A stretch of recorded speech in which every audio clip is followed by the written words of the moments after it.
दर्शकों नमस्कार। City news देख रहे तमाम दर्शकों का सिटी न्यूज के हिंदी न्यूज बुलेटिन में मैं अमल खोड़े हार्दिक स्वागत करता हूं।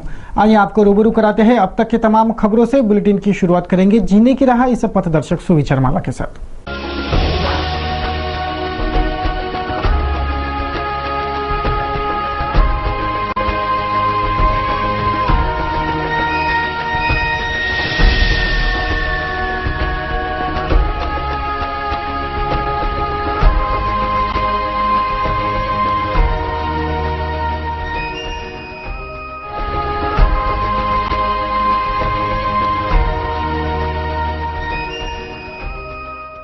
पथदर्शक सुविचार माला जीने की राह के बाद अब बारी है खबरों के श्रृंखला की। आइए देखते हैं बुलेटिन की हेडलाइंस। अब शहर की जीर्ण इमारतें हैं मनपा के रडार पर। शहर के शिकस्त इमारतों को जमींदोस्त करने की कार्रवाई हुई शुरू। हमालपुरा की जीर्ण लॉज तोड़ी गई बुधवार को और कई इमारतों पर भी चलेंगे हथौड़े। 40 करोड़ 53 लाख में गया आरओबी का टेंडर। राजापेट रेल क्रॉसिंग पर 2 साल के भीतर रेलवे ओवरब्रिज बनाना है नागपुर के चाफेकर एंड कंपनी को। हलचलें हो गई शुरू। शहर के अंबा एक्विरा संस्थान का विवाद गरमाया। जगहों को लेकर है विवाद। निगमायुक्त के मार्फत रिपोर्ट तलब की हाईकोर्ट के नागपुर बेंच ने। साफ दिखावा है अन्न व औषधि प्रशासन की गुटखाबंदी कार्रवाई। लाखों का गुटखा बिकता है रोज और 125 ठिकानों पर छापे मारकर भी 80,000 से ज्यादा का माल नहीं लग पाया हाथ। सुनियोजित थी छापामार कार्रवाई। कार्रवाई के बाद दुकानदारों को कहा गया अब चलने दो, हो गई हमारी कार्रवाई। 34 घंटों के झड़ी ने बिखेरी ठंडक और हरियाली भी। सभी फसलों को मिल गई नव संजीवनी। बढ़ गया जमीन और नदियों का जलस्तर। प्रकल्पों के दरवाजे खोलकर छोड़ा जा रहा है पानी। कईयों गांवों को दी गई है खतरे की पूर्व सूचना। इस वर्ष के वर्षाकाल की पहली झड़ी चली पूरे 34 घंटे। तो ये थी आज के बुलेटिन की हेडलाइंस। अभी एक ब्रेक लेंगे, तब पश्चात देखेंगे खबरें विस्तार से।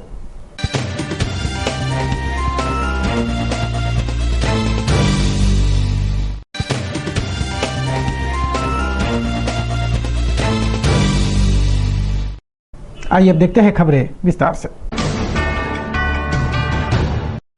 पूरे राज्य में अब गुटखा, पान मसाला, सुगंधित तंबाकू बेचना गैर जमानती अपराध है।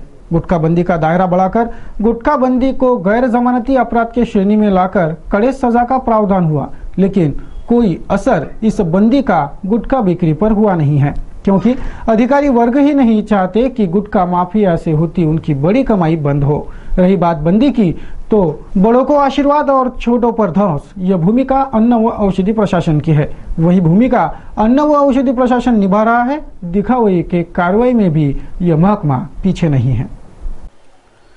पूरे महाराष्ट्र में गुटखा, पान मसाला, सुगंधित तंबाकू, मावा आदि के बिक्री पर कड़ा बैन है। हर साल गुटखा बंदी का दायरा बढ़ रहा है और हर साल गुटखा माफिया की कमाई बढ़ रही है तथा गुटखा बंदी कानून पर अमल कराने वाले अन्न व औषधि प्रशासन के अधिकारियों की भी। सिर्फ अकेले अमरावती शहर की ही बात करें तो रोजाना लाखों का गुटखा शहर में बिकता है। नजर 10 की 4, पान पराग 10 की 2, विमल 10 की 3, ऐसे दाम तिगुने या चौगुने दाम पर रोजाना लाखों का गुटखा, सुगंधित तंबाकू, पान मसाला, मावा सब कुछ धड़ल्ले से बिक रहा है और इस व्यापार की पूरी जानकारी अन्न व औषधि प्रशासन को है। गुटखा माफिया भी बेखौफ होकर अपना धंधा कर रहे हैं और अधिकारियों तक उनके ऊपरी कमाई का हिस्सा भी बदस्तूर पहुंच रहा है। लेकिन अब गुटखा माफिया बहुत ज्यादा कमा रहे हैं, इसलिए अधिकारियों का भी हिस्सा बढ़ना चाहिए, यह सोच भ्रष्ट अफसरों की है। हाल ही में अमरावती के दफ्तर में ज्वाइंट हुए अधिकारी साळुंके ने बड़ा दाव खेला और शहर में के छोटे छोटे दुकानदारों पर कार्रवाई कर बड़े व्यापारियों तक जो संदेश पहुंचाना था वो संदेश पहुंचा दिया। जिन 125 जगहों पर अन्न व औषधि प्रशासन के दस्ते ने छापे मारे, उन दुकानदारों में एक भी बड़ा व्यापारी नहीं था। सारे छोटे पान ठेले वाले थे, जिनका कुछ माल जब्त कर महकमे ने लौटते लौटते ये भी कह दिया कि हो गई कार्रवाई, अपने को तो सिर्फ कार्रवाई दिखानी थी, अब चलने दो। इस चलने दो का मतलब अलग से समझाने की जरूरत तो है नहीं। सारा मामला सेटिंग से प्रभावित है। इस राय पर सभी पहुंच गए हैं, क्योंकि इस बड़े छापामार मुहिम के बाद भी जितना गुटखा, जितना पान मसाला, जितनी सुगंधित तंबाकू मावा रोज बिकता था, आज भी वैसे ही बिक रहा है।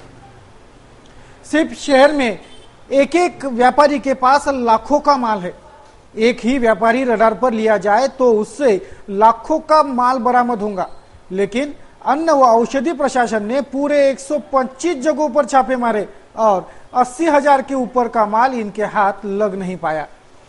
सभी को पूर्व सूचना दी गई थी और थोड़ा थोड़ा माल जब्त होने देने की बात भी कही गई थी। ऐसा भी कुछ दुकानदारों ने अपना नाम जाहिर ना करने के शर्त पर सिटी न्यूज को बताया है। शहर के हर गली, हर नुक्कड़, हर मोहल्ले में गुटखा पान मसाला अब भी वैसे ही बेचा और खरीदा जा रहा है जैसे पहले था। फिर गुटखा बंदी कानून क्या अधिकारी और गुटखा माफिया की झोली भरने के लिए ही लागू हुआ क्या, यह सवाल सुजान नागरिक पूछ रहे हैं। पूरे महाराष्ट्र में ही गुटखा बिक रहा है, फिर अमरावती में बिकता है, तो आश्चर्य कैसा? हमारी भी तो लिमिटेशन है। ये जवाब वह अधिकारी साळुंखे का है जिस पर गुटखा बंदी कानून के अमल की जिम्मेवारी है। आमच्या पानटपऱ्याकडे आम्हाला हा प्रतिबंधित आर्टिकल मिळालेला आहे। 125 ठिकाणी आम्ही व्हिजिट केलेले आहे। अशा प्रकारच्या कारवाया आपण वारंवार घेत राहू जोपर्यंत हे प्रतिबंधित आर्टिकल विकणाऱ्यावर याचा जरब बसणार नाही, धाक बसणार नाही, तोपर्यंत आपण ह्या कारवाया अशा घेत राहू। जिम्मेवार अधिकारियों के ये बोल सीधा सीधा बता जाते हैं कि इन्हीं के बदौलत गुटखा माफिया पनप रहे हैं और इन्हीं गुटखा माफिया के बचावार्थ और अपने कमाई का वजन बढ़ाने की नीति पर ही अन्न व औषधि प्रशासन काम कर रहा है, गुटखा बंदी पर नहीं। अमरावती के विलासनगर मार्ग पर सेंट्रल वेयर हाउस है। इस केंद्रीय भंडारण गृह में व्यापारी तथा किसानों का माल सुरक्षित रखने की जिम्मेवारी इस वेयर हाउस की ही है, लेकिन इस केंद्रीय अनाज भंडारण गृह का व्यवस्थापन इतना घोर लापरवाह है कि यहाँ रखे करोड़ों के अनाज को कीड़े खा रहे हैं। गेहूं, तुअर, चना ऐसा माल इस वेयर हाउस के गोदामों में किसानों और व्यापारियों ने सुरक्षा के उद्देश्य से रखा है, लेकिन इस करोड़ों के माल का यहाँ कोई रखवाला ही नहीं है। कीड़ों ने यह अनाज खराब कर दिया है। ऊपर से इस वेयर हाउस के हर गोदाम में भारी मात्रा में पानी घुस गया है और छतें भी टपक रही है, जिससे किसानों और व्यापारियों के करोड़ों के अनाज की खराबी हो गई है। यह अनाज जानवरों के खाने लायक भी नहीं रहा। यह शिकायतें अपने माल की हालत देख व्यापारी और किसानों की है। इस सेंट्रल वेयर हाउस का मेंटेनेंस बराबर नहीं है। मेंटेनेंस का लेखा जोखा तक उपलब्ध नहीं है, ना ही माल तोलने यहाँ वजन काटे की सुविधा है, जो कि होना बेहद जरूरी है। कोई जिम्मेवारी से बताने वाला तक यहाँ कोई नहीं है, जिससे व्यापारियों और किसानों में भारी रोष है। शहर के अंबादेवी संस्थान और एकवीरा देवी संस्थान के बीच जंग हाईकोर्ट में पहुंच गई है। जमीन विवाद को लेकर यह झगड़ा हाईकोर्ट में है और हाईकोर्ट ने निगमायुक्त के माध्यम से इस मामले पर रिपोर्ट मांगी है। यह रिपोर्ट तैयार करने का काम अपने ही अंदाज में निगमायुक्त ने शुरू कर दिया है, जिसकी शहर भर चर्चा है। विदर्भ जिले और शहर के प्रमुख आस्था स्थल अंबादेवी एकवीरा देवी संस्थान के बीच जंग छिड़ी है। ये दोनों संस्थान जमीन विवाद को लेकर लड़ रहे हैं और यह विवाद अब हाईकोर्ट के नागपुर बेंच के पास है। अंबादेवी संस्थान द्वारा किए जा रहे निर्माण में से 30 फीट जगह राम मंदिर के बगल में एकवीरा संस्थान ने महिला भाविकों के आवागमन के लिए मांगी, लेकिन अंबादेवी संस्थान ने सिर्फ 4 फीट की जगह छोड़ी, जिस पर कोर्ट ने अमरावती मनपा आयुक्त से इस विवाद पर रिपोर्ट तलब की है और पूरी जानकारी मांगी है। आयुक्त गुड़ीवार ने बुधवार को दोनों मंदिर क्षेत्र का मुआयना किया। इस विवाद की रिपोर्ट हाईकोर्ट को निगमायुक्त भेजेंगे, लेकिन ये रिपोर्ट पूरी तरह से अपडेट होंगी। मतलब इन दोनों संस्थानों में कुछ अपहार होते हैं क्या, ट्रस्टियों द्वारा गड़बड़ियां होती हैं क्या, आदि इस रिपोर्ट में होगा। इसलिए अंबादेवी संस्थान के 25 और एकवीरा देवी संस्थान के 12 ट्रस्टियों के संपत्ति के नापजोख के आदेश पर मनपा की टीम काम कर रही है। ये बात निगमायुक्त चंद्रकांत गुड़ीवार ने सिटी न्यूज के माध्यम से साझा की। अंबादेवी का और और एक बार देवी का जो रास्ते एक 10-15 फीट के रास्ते के बारे में झगड़ा चल रहा था और उन्होंने हाईकोर्ट में एक रीट याचिका दाखिल की थी। हाईकोर्ट ने मुझे उनकी समस्या सुलझाने के लिए बताया था। तो उन्होंने एक दूसरे पे इलीगल कंस्ट्रक्शन किया, ऐसे एक जो एलिगेशंस किए थे हाईकोर्ट के रीट पिटीशन में। तो मैंने फिर जब से अंबा देवी था नगर परिषद जहां से हो गई, तब से जितना कंस्ट्रक्शन हो गया वो चेक करने का whether the construction has been checked. अभी का इशू नहीं, मैं बोला कि दो संस्थान में अभी के जो नए कंस्ट्रक्शन चल रहे हैं, I will go for from scratch. तो जितना कंस्ट्रक्शन किया है उसका मैंने लीगली परमिशन है या नहीं वो देखते बैठा, और वो सब मेजरमेंट के हिसाब से है कि नहीं, मेरी टीम अब काम कर रही है। तो वो जो उनका स्मॉल इशू था जो झगड़ा कर रहे थे, तो मैंने उसके लिए सोचा कि मैं पूरी जड़ तक जाऊं और पूरे नॉट ओनली दैट, मैं जो ट्रस्टीज है उनके घर भी चेक कर रहा हूं। वो जो ट्रस्टी दोनों संस्थान के उनके घर परमिशन से बांधे है, विद इन लिमिट है, एज पर है। तो दोनों संस्थानों के जब ट्रस्टी है मंदिर के, तो उन्होंने नियम को पालन पहले अपने घर से करना चाहिए, बाद में मंदिर में करना चाहिए। तो वो सब चेक करके मैं मेरा अहवाल माननीय उच्च न्यायालय को देने वाला हूं। इस वर्ष के पहले ही झड़ी ने पूरे जिले को अपने चपेट में ले लिया। बुधवार को जिलाधीश ने अपने मातहतों सहित पूरे जिले का दौरा किया। जिले के 6 गांवों का संपर्क टूट चुका है। धारनी में मूसलाधार बारिश हुई। अमरावती, तिवसा, दरियापुर में सर्वाधिक हानि इस बारिश ने की है। दरियापुर का एक व्यक्ति भी पानी के बहाव में बह गया। उधर जिले के सभी प्रकल्प लबालब हो गए हैं। पेड़ी नदी भी उफान पर है। जिले में इस बारिश से एक व्यक्ति बह जाने के साथ ही 6 गांवों का संपर्क टूटा है और 430 घर बारिश के पानी में ध्वस्त हो गए हैं। आदि जानकारियां जिलाधीश ने बुधवार को साझा की। जिले के मुख्य प्रोजेक्ट अपर वर्धा डैम के 13 दरवाजे बुधवार को खोल दिए गए तथा अन्य धरनों से भी लगातार जल निकासी हो रही है तथा नदी तट वाले गांवों को भी सावधानी का इशारा दिया जा रहा है। उधर महकमा भी प्रबंधन में जुट चुका है, ऐसा जिलाधीश ने बुधवार को सिटी न्यूज को बताया। न्यूज बुलेटिन में अभी एक ब्रेक के लिए रुकेंगे। ब्रेक से लौटेंगे तो देखेंगे कुछ और खबरें। बने रहिए सिटी न्यूज के साथ। ब्रेक के बाद खबरें और भी हैं।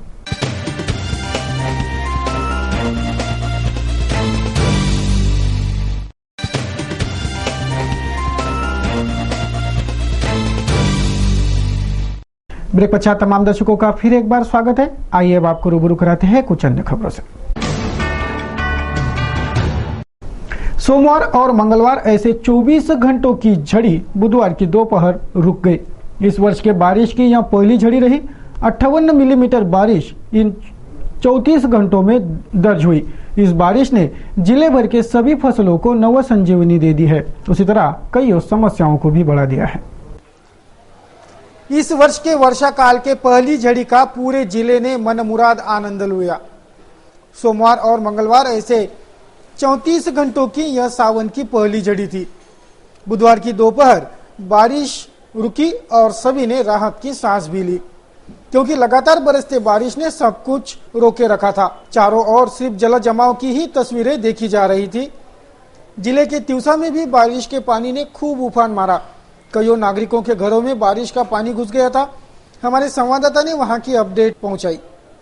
गेल्या 10 दिवसांपासून रुसलेला पाऊस अखेर शेवटी सक्रिय झालेला आहे। सक्रिय झाला असताना शेतकऱ्यांच्या चेहऱ्यावर जरी हास्य असलं तरी काही सर्वसामान्य लोकांच्या चेहऱ्यावर निराशा आलेली आहे। पिंगळाई नदी आहे ती दुथडी भरून वाहत आहे, त्यामुळे तळेगाव ठाकूरला पूर्णपणे पुराचा वेढा झालेला आहे। आपण पाहिलं की समाज मंदिर असो किंवा गुरांचा दवाखाना किंवा आरोग्य केंद्र मंदिरे पूर्णपणे पाण्याने तुटुंब भरलेले आहे। अनेक जे लोक नदीकाठी राहतात त्यांचं जनजीवन विस्कळीत झालेलं आहे। 10 दिवसांपूर्वी आलेल्या पावसामुळे इथे 5 ते 7 जनावरे मेले, म्हशी मेले, त्यामुळे शेतकऱ्यांचं 1.5 लाखाचं नुकसान झालं आणि आजही तळेगाव ठाकूरमध्ये मोठ्या प्रमाणामध्ये इथे नुकसान झालं। लोकप्रतिनिधीकडे अनेकदा लोकांनी वारंवार सूचना केल्या, लोकप्रतिनिधीने कुठलंच लक्ष दिलं नाही। आज तहसीलदार आले, त्यांनी पाहिलं। गावकऱ्यांचं असं मत आहे की ती नदी आहे, नदीचं जर खोलीकरण केलं असतं कदाचित आज तळेगावात पाणी घुसलेलं नसतं। अशातच आपल्यासोबत काही नागरिक आहेत, त्यांच्याशी जाणून घ्या नेमकी त्यांची काय समस्या आहे। आमच्या आमदार साहेबांनी आम्हाला आश्वासन दिलं होतं तळेगाववासियांना का बा आम्ही तुमच्या नदीचे नेडपिंगरे नदीचे खोलीकरण करून देऊ, पण तो आतापर्यंत झालेलं नाही। आणि मोजर रस्त्याचे जे काम सांगितले ते आम्हाला ते बी झाले नाही। रोडचे खोलीकरणाचे तर तळेगाववासियांचे हे हाल झाले असते आज। असं आमचं आमदार वासियाचे म्हणणं आहे. आमदार का बा जे आमचं स्थगित काम आहे नदीचे आणि पाणीचे ते त्वरित द्या आणि आमचे जे जीवन विस्कळीत झालंय त्यांच्याकडे थोडंसं लक्ष द्या. कारण की भरपूर लोकांचे नुकसान झाले आहे. कोणाचे गहू वगैरे, कोणाच्या घरात पाणी घुसलं, भिंती वगैरे पडल्या. जे लोकप्रतिनिधी निवडणुका दरम्यान मतांचा जोगवा मागण्यासाठी सर्वसामान्यांच्या घरापुढे हात टेकतात, मात्र ज्या सर्वसामान्यावर पाळी आलेली आहे, जनजीवन विस्कळीत झालाय, मात्र येथे एकही लोकप्रतिनिधी फिरकलेला नाही. हे दुर्दैवाची गोष्ट आहे. कॅमेरा पर्सन शुभम टोनेसह मी स्वप्नील उमप, सिटी न्यूज, तळेगाव, तिवसा. चांद्रबाजार क्षेत्र में भी इन 34 घंटों में झमाझम बारिश हुई। दरियापुर में बारिश के पानी से उफान मारे नदी में एक युवक बह गया। जिले के 3 प्रकल्पों के द्वार भी खोलने पड़े, नदी नाले भी लबालब बहे। शहर के कईयों इलाकों में भी बारिश के पानी ने तकलीफें बढ़ा दी। शहर के मसानगंज क्षेत्र में रिहायशी मकान गिर गया। अन्य जगहों के क्षतिग्रस्त मकान भी इस बारिश के पानी से मलबे में बदल गए। महामार्गों के किनारों के पेड़ भी इस बारिश के चपेट में आए। सभी नाले जब तक बारिश होती रही तब तक पूरे उफान पर बह रहे थे। बुधवार को बारिश रुकने के बाद ही नालों का पानी कम हुआ। पूरे जिले भर में हुई यह बारिश 58 मिलीमीटर दर्ज हुई है और इस बारिश ने सभी फसलों को नवसंजीवनी देने का कारगर काम किया है, जिससे किसानों के चेहरे भी खिले हैं और तपन पर ठंडक की राहत पाकर आम आवाम के भी। राजापेट रेलवे क्रॉसिंग पर रेलवे ओवरब्रिज बनाने का ठेका नागपुर के चाफेकर एंड कंपनी को दे दिया गया है। 40 करोड़ 53 लाख की निधि से 2 साल में यह रेलवे ओवरब्रिज बनाने का लक्ष्य मनपा ने इस कंपनी को दिया है। राजापेट के रेलवे ओवरब्रिज का ठेका आखिर नागपुर के चाफेकर एंड कंपनी को दे दिया गया। बुधवार को मनपा में इस विषय पर निगोसिएशन बैठक हुई और यह ठेका 40 करोड़ 53 लाख में तय हुआ। 2 साल में यह railway overbridge Chaphekar and company को बनाकर तैयार करना है।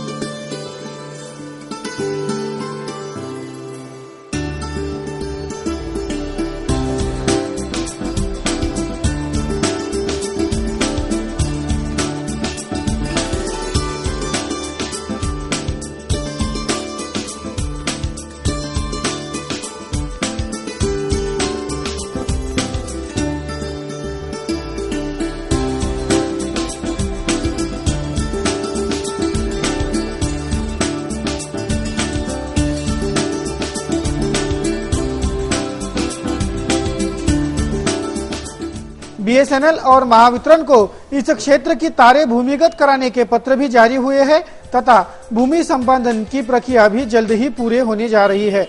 आदि जानकारियां इस टेंडर को फाइनल करने पश्चात शहर अभियंता सरदार ने बताई। अब यह काम शुरू होने की राह आसान हो चुकी है और आयुक्त ने भी साफ कह दिया है कि सीधा काम शुरू करो, भूमि पूजन की जरूरत नहीं है। आपला शहराचा सगळ्यात महत्त्वाचा मुद्दा म्हणजे बऱ्याच वर्षापासून प्रलंबित असलेला राज्यभरातील रेल्वे ओव्हरब्रिज याचा प्रश्न आज आपण निकाली काढलेला आहे। आपल्याकडे जे 5 टेंडर आले होते त्याच्यामध्ये चाफेकर एंड सन्स नागपूर हे सर्वात लोएस्ट होते आणि आज त्यांना आपण निगोसिएशनला इथे बोलवलं। निगोसिएशनला माननीय आयुक्त साहेब, त्यानंतर आशिष चाफेकर, स्टँडिंग कमिटीचे सभापती श्री विराज इंगोले, श्री दिगंबर डहाके, आमचे कन्सल्टंट श्री घुबे त्याच्याबरोबर हजर होते आणि तिथे विश्लेषण केल्यानंतर मी त्यांना चाफेकरांना विनंती केली की त्यांनी काही रेट त्याच्यामध्ये कमी करावे आणि माननीय आयुक्तांच्या विनंतीला मान देऊन त्यांनी त्याच्यामध्ये जवळपास 53 लाख रुपये कमी केले आणि 40 कोटी 53 लाखामध्ये आपण तो कॉन्ट्रॅक्ट फायनल केलं आणि लवकरच आपण त्या कामाचा त्यांना आदेश देऊ आणि काम लगेच सुरू होईल अशी मी आशा बाळगतो आणि दिलेल्या मुदतीमध्ये जे 2 वर्षाची मुदत आहे त्या आधीच आपलं काम पूर्ण होईल अशी मला खात्री आहे। मनपा से जन्म प्रमाण पत्र प्राप्त करते वक्त उक्त दाखिले पर बच्चों का नाम अंकित नहीं रहता। अधिकांश मामले ऐसे ही है, इसलिए मनपा ने जन्म दाखिलों पर बच्चों के नाम दर्ज कराने की मुहिम शुरू कर दी है। एक आनंदाची बातमी आहे की ज्यांचे जन्म 2000 च्या आधी झालेले आहेत आणि ज्यांचे नाव जन्म टाकलं नाही आहे त्यांना सर्वांना आता 14 मे 2005 पर्यंत नाव टाकण्याची मुभा सरकारने उत्पन्न करून दिलेली आहे. तरी माझं अमरावतीकरांना आव्हान आहे की ज्यांचे कोणाचे नाव टाकण्याचे राहिले असतील पण त्यांची नोंद असणं आमच्याकडे जरुरी आहे. ज्यांची नोंद असेल पण ज्यांचे नावाचे दाखले नावाचे असतील त्यांनी लवकरात लवकर येऊन एक आयडेंटिटी प्रूफ दाखवून नाव टाकून घ्यावे. राष्ट्रीय पर्व पर राष्ट्रध्वज का सम्मान पूर्वक लहराना, नियमों की जानकारी भली भांति न होने से कईयों बार गलती की जाती है, जिससे राष्ट्र और राष्ट्रध्वज संहिता का अपमान होता है. दिनांक 5 अगस्त 1996 के राष्ट्रध्वज नियमावली अनुसार राष्ट्रध्वज में फूल लपेटकर ध्वज वंदन करना मना है. आगामी 15 अगस्त को स्वतंत्रता दिवस पर किए जाने वाले ध्वज वंदन में इस नियम का काटेकोर पालन हो, लिहाजा सिटी न्यूज द्वारा यह जानकारी प्रस्तुत की गई है. मसानगंज स्थित स्वीपर कॉलोनी स्वच्छता के अभाव में बदहाल हो चली है. टूटी फूटी सड़कें, गंदगी से भरी नालियां दुर्घटना और बीमारियों को निमंत्रण दिए जा रही है, लेकिन ना तो नगर सेवक कुछ करने तैयार है और ना ही प्रशासन. ये देखो चलने को रास्ता नहीं है, कुछ नहीं है. पानी नाले में आता, बाल बच्चे स्कूल जाते, सब जाते, कोई बात का ये नहीं है. नगर से खेलने देता, वहाँ जाओ तो बोलते अभी होंगे तुम्हारा काम. रोड पे पूरे फतरे पड़े हुए हैं, गोटे पड़े हुए हैं. कोई आते भी नहीं, कोई जाते भी नहीं, कोई करते भी नहीं, कोई काम भी नहीं करता. कोई अपन बोलो तो अपना मुंह दुखता है. यहाँ पे गड्ढों में बेसार इतवारा बाजार.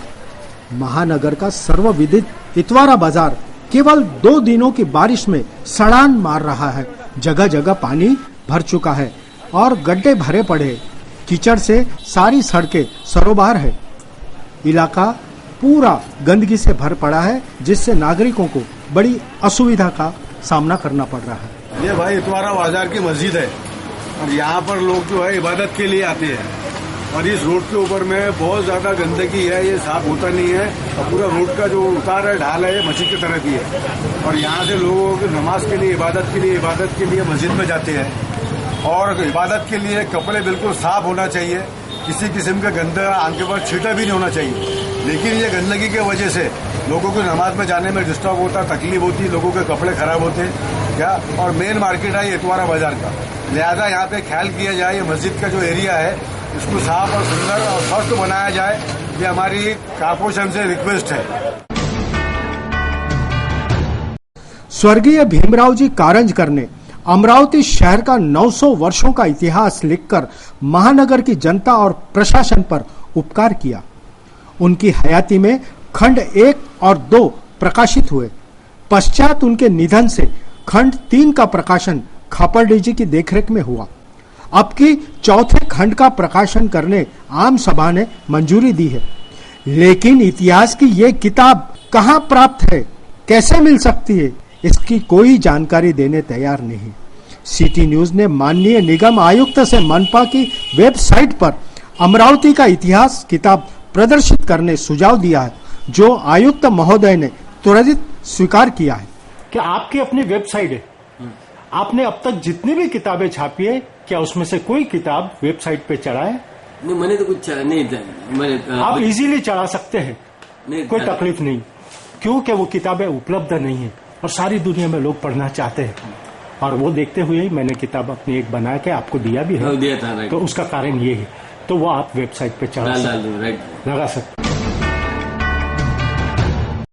भाजी बाजार स्थित महानगर पालिका दवाखाना इन दिनों भ्रष्टाचार और अव्यवस्था का प्रमुख केंद्र बनकर उभरा है. कुछ वर्षों पहले लक्ष्मी नारायण संस्था से दान में जमीन प्राप्त कर वहां सूती का गृह बनाने जगह प्राप्त की गई थी, लेकिन अपने वादों से मुकरते मनपा ने लक्ष्मी नारायण संस्था और जनता को ठेंगा बताया है. संपूर्ण वाकये की जानकारी मनपा आयुक्त को देने पर उन्होंने स्वयं निरीक्षण कर उचित कार्रवाई करने का आश्वासन सिटी न्यूज को दिया. कि भाजी बाजार में महानगर पालिका का दवाखाना है. आप कभी उस दवाखाने पे जाकर देखेंगे तो सादे ड्रेसिंग की भी व्यवस्था वहां नहीं है, जबकि आपके यहाँ से लाखों रुपए की दवाई वहां से वितरित की जाती है सिर्फ कागजों पर. कोई व्यवस्था नहीं है. वो लक्ष्मी नारायण मंदिर से वो जगह आपकी म्यूनिसिपैलिटी ने दान में प्राप्त की है और वहां पर आयुर्वेदिक धर्मार्थ दवाखाना करने के लिए और सूती का ग्रह करने के लिए, जबकि आज तक सूती का ग्रह वहां पर बनाया नहीं गया। और जब भी पूछा जाए तो जवाब एक ही मिलता है कि स्टाफ नहीं है, अमुक कारण है, अमुक नहीं कारण। अभी आपके ऑफिस में आने के लिए देखिए कि रैंप बना हुआ है, कोई ऐसा अपंग व्यक्ति आना चाहे तो रैंप है, तो वहां पर रैंप नहीं है। दूसरी बात, ऑफिस नीचे थाटा उन्होंने और दवाखाना ऊपर कर दिया। मरीज कैसा जाएगा सर? अपनी सुविधा के लिए सारा दवाखाना वहां चल रहा है। मैं आपका सुझाव मानता हूँ, I will visit that place. बस इतना विजिट होने के बाद मुझे आपकी जो बातें बताई ऑटोमेटिक मालूम हो जाएंगे। Thank you sir, sudden visit जाके करके आ जाओ। Thank you very much sir. स्थानीय हेड पोस्ट ऑफिस के समक्ष 2 लेटर बॉक्स लगाए गए हैं, जिसमें एक लाल रंग का और दूसरा हरे रंग का है। ये 2 रंग के 2 डिब्बे एक ही स्थान पर क्यों लगाए गए हैं, यह जवाब देने आम जनता तो समर्थ नहीं रही।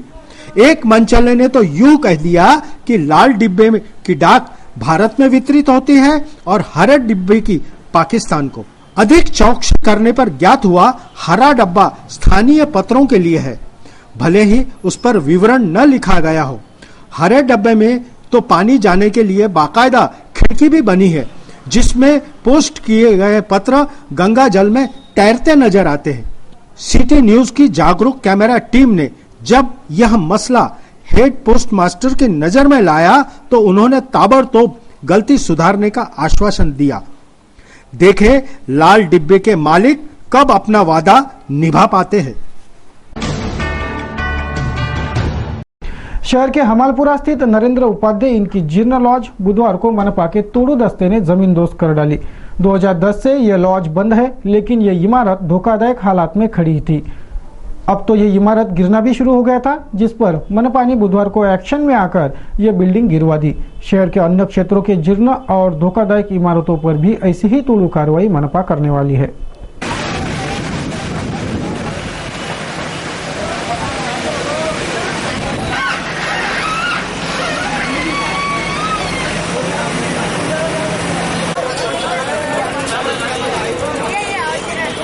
चलिए देखते हैं आज का कार्टून कोड।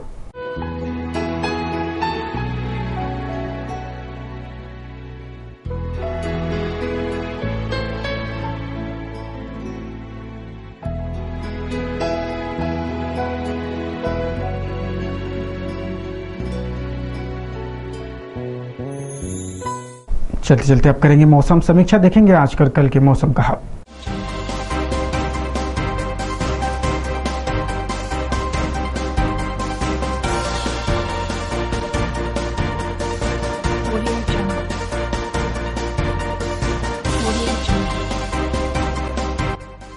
बुधवार को शहर का अधिकतम तापमान 23 डिग्री सेल्सियस तो न्यूनतम तापमान 22 डिग्री सेल्सियस आका गया। बात करें गुरुवार की तो गुरुवार को शहर का अधिकतम तापमान 27 डिग्री और न्यूनतम 22 डिग्री सेल्सियस रहने का अनुमान है।